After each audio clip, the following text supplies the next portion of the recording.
The government wants to force you out of your home, and I can't cover this in one simple segment, but I promise you, we are going to cover this in several segments continuing into mañana. This is critical. They don't want you to own your home.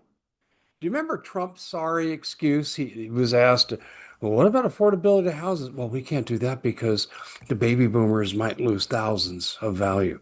What? You ran on affordability. First time home buyers used to pay not too long ago, 64,000 is what you had to make to get a starter home. Today, it's about 120,000. Okay, with the oil crisis goes much longer, Katie bar the door, impossible to predict. We're going to tell you the ways they're trying to get you out of your home, and it's a multi-dimensional problem. We're just going to cover one aspect of it today, centering around government policy, taxation, inheritance, probate, and so forth. And a lot of it comes right out of that big, ugly, excuse me, beautiful bill. I'm Dave Hodges. This is the Common Sense Show. We are the show that is freeing America one enslaved mind at a time. We've got the starter pack for Nanosoma. This is fantastic. This is the spray that'll restore your immune system or help you prevent things that are coming your way. Polycosanol is the active ingredient, and you can go to iwantmyhealthback.com/Dave Hodges to read all about it.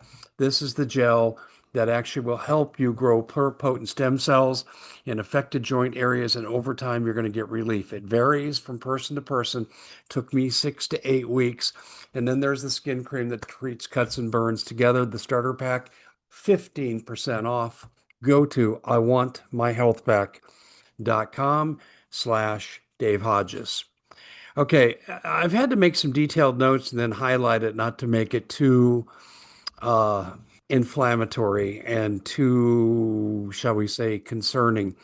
But I think the elimination of home ownership over a period of time is concerning. So while we've been distracted, ladies and gentlemen, federal and state housing directives have rewritten the rules. Our housing industry is under attack. They want you out. They love foreclosures. They're building rental communities rather than housing communities because of the way the economy is being directed. Many people, what is it, 82% of people last month dipped into savings to pay for necessary monthly bills. And this is what they want. So we're going to decode how federal incentives and state mandates are engineering a renter class society. And we're going to link it directly to programmable digital money in a later segment.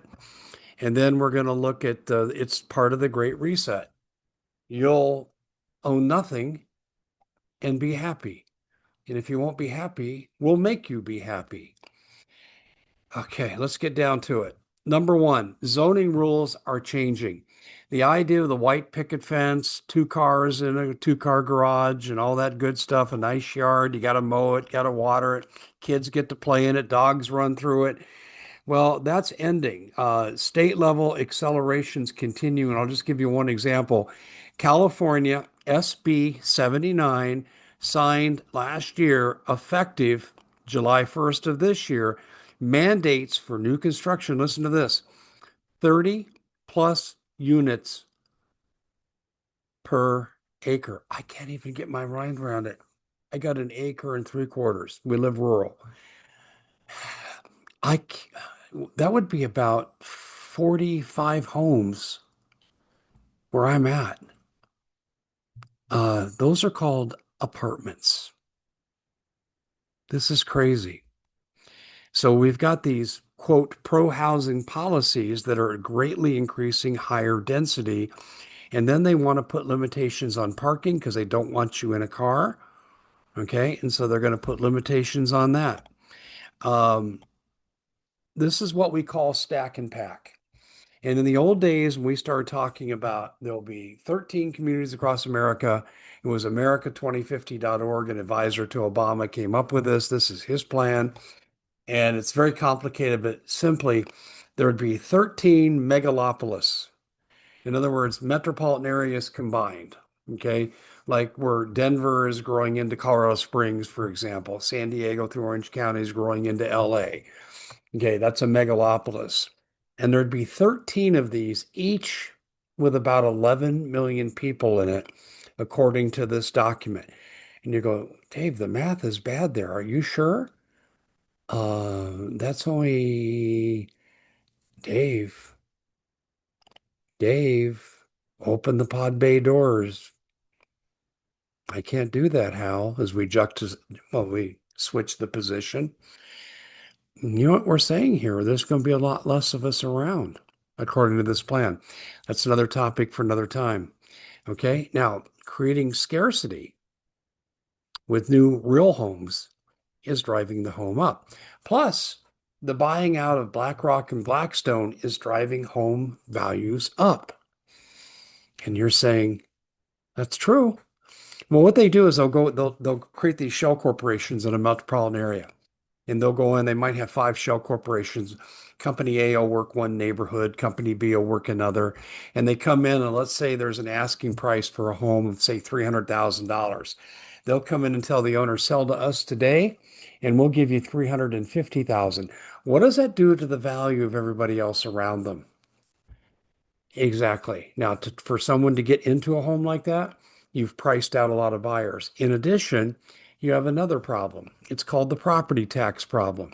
With appreciating home values, you're going to get hammered on property tax, and property taxes are forcing a lot of elderly people on fixed income as their home appreciates through no fault of their own, and they get the new bill. Oh my gosh, property taxes have doubled, quadrupled. We can't afford that. Well, we got to sell. And who buys? But almost half of the homes bought today are done by private equity firms like Blackstone and BlackRock. This is the elimination of home ownership. There's a place, and if you know Phoenix, you'll know this. You go northbound on the 303 and you get off on Happy Valley Road. And you go about an eighth of a mile and you take a right if you want to go to a QT all-purpose gas station. Okay, it's in a really nice area. I mean, there's some $1 million plus homes there. This is not LA. Nice, nice homes, upscale community. But behind this gas station is a rental community, each with about 1,000 to 1,200 square feet, designed for families to come in and pay rent. And every home looks the same. Now, they don't have 30 per square mile. They're not stack and pack, but I mean, you can hear when your neighbor flushes their toilet. So this is where we're going, making homes too expensive and not building new homes. Now, wait a minute. There's another factor. There's programs now, it's called the Housing Act of 2025, Build More Housing. State locals have adopted this pro housing. Well, that sounds good. But what they're doing is going in and revitalizing downtown areas and building stack and packs. This is where the 30 per acre come in. And some of it's 150 per acre. High rise, right? Now, this is why this is really important. When you start moving into downtown areas from midtown to downtown, regardless of your metropolitan area, your parking becomes limited. They want that. And then they're doubling down with something else called vehicle mileage tax, VMT. And what they want to do with the vehicle mileage tax is not base your driving record as the sole criteria for your insurance rate, the type of car you're driving, how far you commute to work. That stuff will become less important. They will adjust your policy based on the miles that you drive. And this is already out there in trial basis, been beta tested for quite a while now. So they're going to tax you into compliance. They don't want you to have that.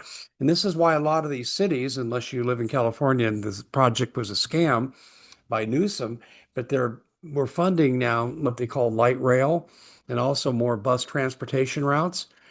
We're building housing for you downtown. You can get into it, and it's expensive as hell. It's not like renting in the old days where you did it because you couldn't afford a down payment. Now you can barely afford your rent and you have multi-generational families. Okay. But it gets worse. It gets worse. The government now wants to control how you pay your rent. So, as bad as this is, taking away your cars by limiting parking, charging mileage for your insurance, now what they want to do is come in and they want to control your money. And this is what I'm going to link back into the Iranian war. And this is the war we weren't supposed to win. Oh, he says, sounds terribly conspiratorial, Dave. Well, if we look at who backs President Trump, this makes perfect sense. I'm Dave Hodges. This is the Common Sense Show. We'll continue this in the next segment.